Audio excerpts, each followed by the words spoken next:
नमस्कार दोस्तों, welcome to my channel पर्यावरण और हम। सबसे पहले तो आप सभी को नव वर्ष की हार्दिक शुभकामनाएं।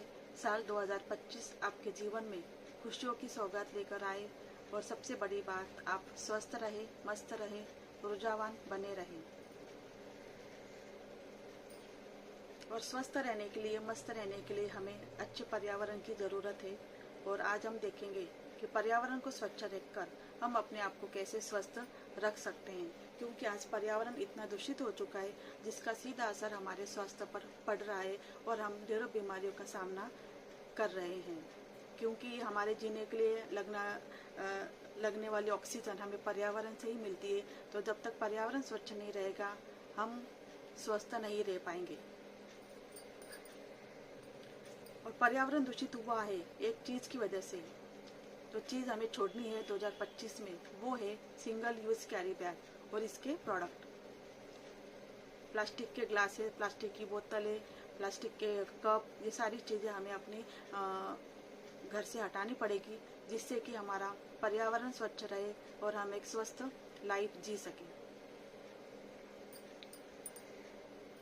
आज हम अपने घर की साफ सफाई रखने में व्यस्त रहते हैं कि ताकि हम बीमार ना पड़े, और फिर भी हम बीमार रहते हैं क्योंकि हम भूल गए हैं कि हमें घर की साफ सफाई के साथ साथ हमें अपने बाहर की भी साफ सफाई का ध्यान रखना पड़ेगा। जी हाँ दोस्तों, और यही बात 1924 में महात्मा गांधी जी ने भी दिया था, जब वे विदेश यात्रा करके भारत लौटे थे और उन्होंने देखा था कि भारत में तो गंदगी का अंबार लगा हुआ है, यहाँ ढेरों बीमारियाँ पल रही हैं, ढेरों बीमारियां लोगों में रहती हैं, जिसकी वजह से वो बीमार रहते हैं।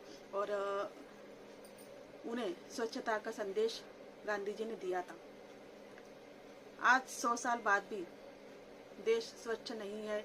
जगह जगह कूड़े के ढेर हमें ये बताते हैं कि हमें स्वच्छता कितनी ज़रूरी है, क्योंकि यही कूड़े के ढेर में से निकलने वाले बैक्टीरिया, वायरस और प्लास्टिक के टुकड़े, जो जहरीली गैसेस इसमें से निकलती हैं, जो हमारे शरीर के अंदर जा रही हैं। जब हम बाहर निकलते हैं घर के बाहर और जब हम सांस लेते हैं तो हमारे नाक के द्वारा, मुंह के द्वारा ये सारे बैक्टीरिया, वायरसेस हमारे शरीर के अंदर जा रहे हैं, जिसकी वजह से हम बीमार रहने लगे हैं।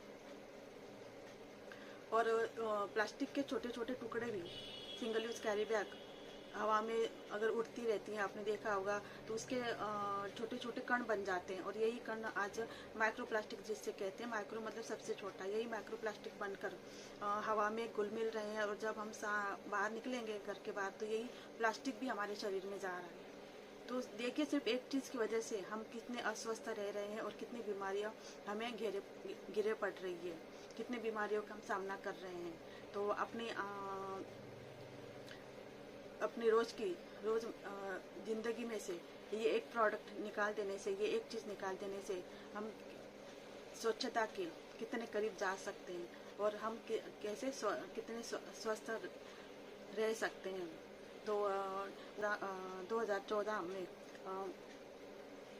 हमारे प्रधानमंत्री जी ने भी स्वच्छ भारत अभियान की शुरुआत की थी। उन्होंने भी देखा था कि एक स्वस्थ भारत के लिए स्वच्छ भारत होना जरूरी है और हमारे देश से कूड़े के ढेर हटाना जरूरी हो गया है। तो उन्होंने भी 2014 में भी स्वच्छता का संदेश, स्वच्छ भारत अभियान की शुरुआत की थी। उसे भी आज 10 साल हो गए, फिर भी देश स्वच्छ नहीं है। कूड़े के ढेर वैसे की वैसे जगह पड़े हुए हैं।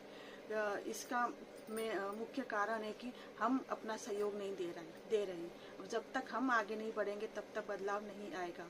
नागरिकों का सहयोग सबसे अधिक होता है, और जब तक नागरिक अपना पहल नहीं करेंगे, जब तक जनता अपनी पहल नहीं करेगी, तब तक ये बदलाव नहीं आएगा। और ना ही भारत स्वच्छ बनेगा, ना भारत कूड़ा मुक्त बनेगा। और जब कूड़ा मुक्त नहीं बनेगा तो हम स्वस्थ नहीं रहेंगे और ऐसी ढेरों बीमारियों का सामना हम करते रहेंगे। नई नई बीमारियां जन्म लेती रहेंगी और हम अपना समय उसे ठीक करने में ही लगे रहेंगे। तो आओ दोस्तों, हम सब मिलकर ये अच्छी आदत अपने अंदर लाएं और एक अच्छा कार्य करें। और यही स्वच्छता की आदत हमें अपनानी है और अब हमारे बच्चों को भी अपनानी है। जैसे मैंने अपने बेटी को अभी से ही स्वच्छता के बारे में बताना शुरू कर दिया है और प्लास्टिक के दुष्परिणाम बताना शुरू कर दिया है। आप ये वीडियो देख सकते हैं। हाय दोस्तों, मैं अनाया सिन्नू नमस्ते। हमें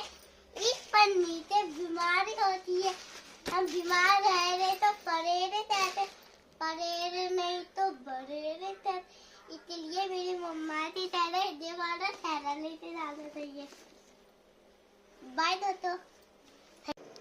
मिलते हैं नेक्स्ट वीडियो में एक नए टॉपिक के साथ। तब तक के लिए जय हिंद, जय भारत।